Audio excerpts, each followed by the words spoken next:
I don't know what happened there. It just disappeared. I'm back again. I don't know. Maybe it was me saying the word bollocks. No, it's not. Yeah, so what I was saying in the tiny little vid of how long it did it before was last night I kind of lost it over some washing up not being done properly. And then I realised after I had a stop about it for about 3 hours and got a little bit pissed by myself in my room, that actually I was feeling kind of anxious. And all this talk about being creative and being productive and doing stuff is great. If you can do that, brilliant. If you've worked out how to work from home, if you have created something, you're learning something, that's all great. But I realise there's probably quite a lot of us, and I don't know, you'll have to tell me how you're all doing, that actually I'm normally quite creative-ish and I normally do quite a lot of stuff, but actually it's making me do the opposite. It's not making me do anything, and I realised I was sort of beating myself up about it a little bit, and I realised, and I should know this after so much therapy that I've had, is that I should just sit with it. That's really hard to do when, you know, my normal everyday life where I would go and discuss things with other people and meet other people, which is really important to me. I'm a really, really social person. I get a lot out of social interactions, and you're limited when you're limited. And I realised how much of a privilege I have in my life, and I realised some of that is privilege that's been given to me just by living in the Western world, being white, and having had an education, and some of it is things that I've given myself. You know, things that I enjoy and I've given myself. So actually, I think last night I wasn't really coping with it very well. So today I decided to not actually be productive at all, and I haven't. I've sat here and I've watched episode after episode after episode of The Good Doctor. I think I've made cups of coffee. I had a shower. And that's pretty much it, actually. I am going to water my air plants that the kids gave me for Mother's Day, which are fantastic. Hiya, Mark Dyer.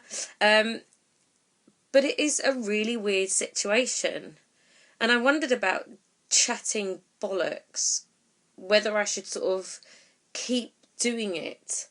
And in my own mind, it's sort of almost, it's like doing a diary, but I'm sort of speaking to whoever wants to watch these videos and listen. I really miss swimming at the moment. The reason that I was 10 minutes late coming to do this is that I stood in the shower for like 10-15 minutes and just stood there. And as I was in the shower, I realised how much I miss going swimming. And swimming for me is something I really recently got back into. I used to swim a lot as a child and a lot as a teenager, but I do have skin allergies, so swimming for me, I have to be quite careful. It does set off my allergies, but actually my allergies have been set off recently anyway by my anxiety. I don't know if you can see, but I'm all red around my neck and it's up the bottom of my chin, and you probably can't see it very, very much, but it's really, really itchy, and I think it's because I'm anxious, and my anxiety comes out, I realise, in different ways. I get nitpicky and I get cross and I get controlling, and everything has to be done a certain way, and of course everything doesn't have to be done a certain way.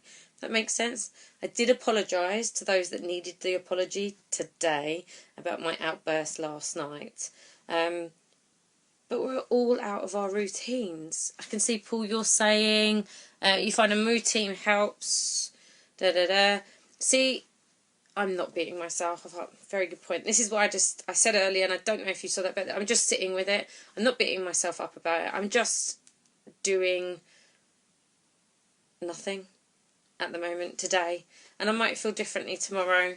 I need to practice my saws skills, which because I am feeling loads better, as in cold and cough wise, that I think I'm going to plan into my day tomorrow. But where I put so many things into my days and my weeks, you know, I go to a book group that I've been going to for maybe, I don't know, 12, 13 years, I think. I go to samurai school, so at Aido, and I do that twice a week now. I go to work. I go for walks with friends, especially myself and Katie. We're getting into the habit of going for a walk every week. And for me, I think routine and my socialising, going to gigs, going out, doing things, even though my routine is so different every week, it's still my routine.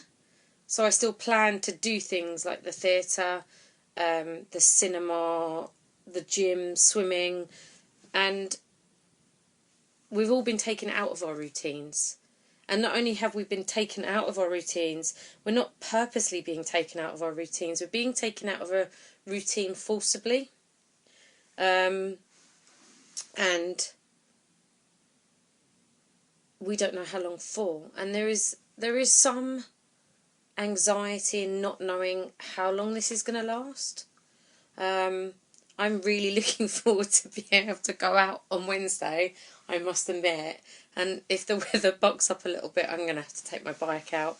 I can't run. I'm not allowed to run because I have something wrong with, like, something going on with one of my hips, which is all under investigation, but that's going to have to stop. But I can cycle, I think, probably. Hiya, Chris, Razzle. I hope you're all doing okay. The weather doesn't help today either. It's kind of miserable. It's sunny at the moment. I think some of you had snow or sleet today, which is really weird. But how is everybody getting on? Is everybody finding routines or things to do? I don't know about all of you, but I have been having really odd dreams. Now, I dream really oddly anyway, and I mean really, really oddly, in that I dream as soon as I start going to sleep. And I am having dreams mostly about exes, and these dreams, they're all giving me advice. And I find unsolicited advice like the height of mansplaining. Unless I ask for advice, just don't give it to me. I would like some advice, actually, on how you lot are all coping. What are you doing to make things seem better for yourselves? I do think because all of this is enforced, that in these dreams, because I have no control over this situation, and nor do any of us, that it is harder to deal with. Because if we choose to do something that doesn't quite go right, we've still chosen, and then we still have other choices. But we don't have those choices at the moment. And because it is sort of an enforced isolation, exactly, Chris, that because we don't have that choice, and choice and control for us as humans is incredibly important. For me, having a life, and some of you may know more about my life than others, for me, a lot of my choices were taken away for me as a child and at different points of my life by different people's bad behaviour or abusive behaviour. And so my choice and my sociability and my going out and doing things being removed from me makes me anxious. Yesterday meditation helped. Today I have planned, after this, going to speak to another friend on Zoom. So if anyone wants to have a chat on Zoom at some point, send me a message. I happily chat on Zoom, because it actually feels like a phone call then. It actually sort of feels like you're sort of seeing someone face to face.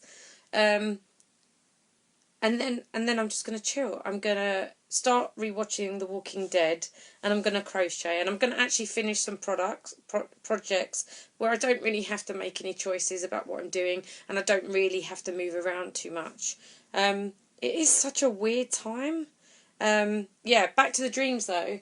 I realised that all my dreams were about I've gone to go do something, or I'm in the middle of doing something in these dreams, and suddenly somebody tells me that they have to change. It's not rocket science to work out that they're anxiety dreams. It's not rocket science to realise that loads of us are having dreams at the moment that are all about lack of control, being alone, isolated. And it's a bit kind of too much now and again. I found today that I was shopping, I was just putting clothes in a basket on an online shopping thing, and I was just like, yeah, but I've got nowhere to wear them, and I've pretty much wore tracksuit bottoms for the last week. I've also started looking at camping stuff.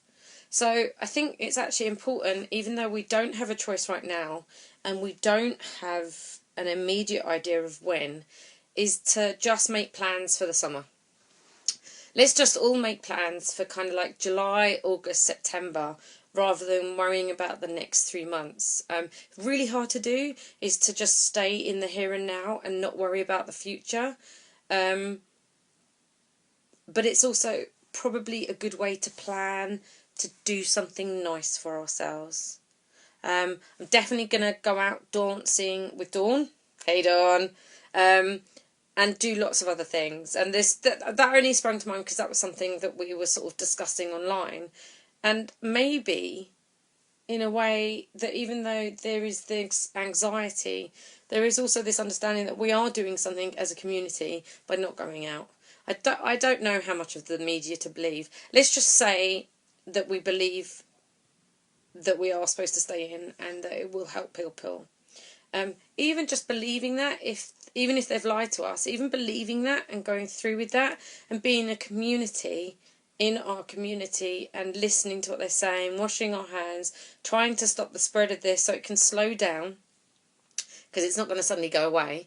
So it can slow down and, this flatten the curve stuff. 2 of us in the house have more than likely had it. We had very different symptoms. That's me and elder son. So there's still 3 in this house that haven't had it.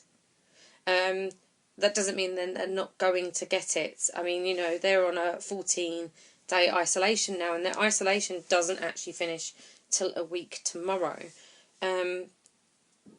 So they've got to stay in until that 14-day isolation is up, because if they're going to get symptoms, I got symptoms. I probably came into contact with my eldest, and that the symptoms were, they took 9 days for his to come out when he'd come into contact with someone else, and mine probably came from being in contact with my eldest, possibly, and that took however long. So, there's 5 of us in this household, and if each one of us goes out and spreads it, it's not fair.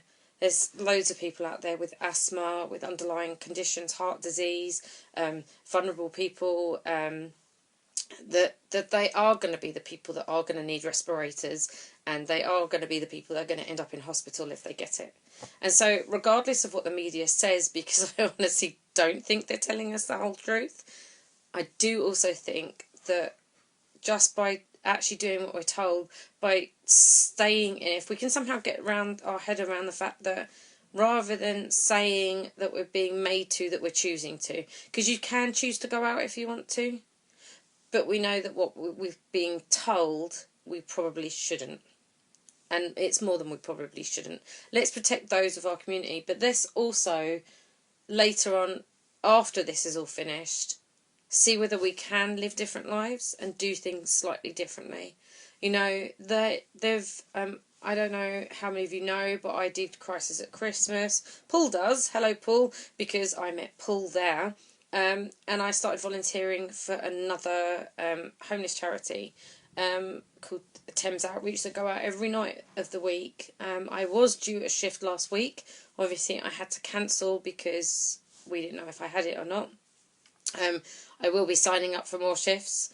My first shift, we didn't meet anyone that was homeless, and my second one, we met a guy that we'd gone out to a guy because these are, these people get referred, Thames Outreach gets referrals from StreetLink, and StreetLink is the app where you log homeless people. Some of these sites are begging sites, some of these sites people have moved on. And some of them are actually sites. And this guy had been contacted the day before, and they hadn't managed to go back and find him, and he'd been sleeping in a car for 5 weeks. Now, and actually was working. So he was getting up every day, going to the cafe, going to friends' houses to shower, and it was just, he'd fallen through the cracks of not having enough money to get somewhere to live, but also falling through the cracks of, so he was working. He didn't want to claim benefits. He didn't actually know where to go for help. He'd never claimed benefits. He didn't actually know what to do. And so it paralysed him, and he actually didn't end up doing anything. I don't know what happened with him afterwards. I know that on the day that we saw him and referred him, he was going to be visited the next day. But this was an ordinary person, and I believe we are all ordinary and extraordinary at the same time. And it's amazing that now this has happened, that apparently all these hotels are going to put all these homeless people, so they can isolate, into hotels and support them. And then why did we do this before? Why was it so difficult to find places for all these people to stay before? Anyway, rant over. I don't know what I'll be volunteering with when I can go back to Thames Outreach, but I know there are other places, and I will be still volunteering and doing things in my local community. Yeah, Chris Razzle, I think the lockdown might even be tight by the end of the week, because people can keep going out, and, you know, you can teach a dog, but you clearly can't teach humans, obviously. And Paul Redphone, you are right. Okay, exactly. And there's a few other people on here that are at risk, and you're welcome. If staying in means that this slows this down and protects those that are at risk and vulnerable, let's just do this. Most of us have got places, most of us are okay. Let's reach out to each other over social media and do things like that. And just, yeah, it was no hobbies today, guys. It was just me, speaking out loud. And actually, I feel better for talking for you, because I think I know that everybody is anxious too as well, and everybody shows that anxiety different ways, and let's just look after each other. Anyway, guys, have a good day. Much love. Mwah. See you later.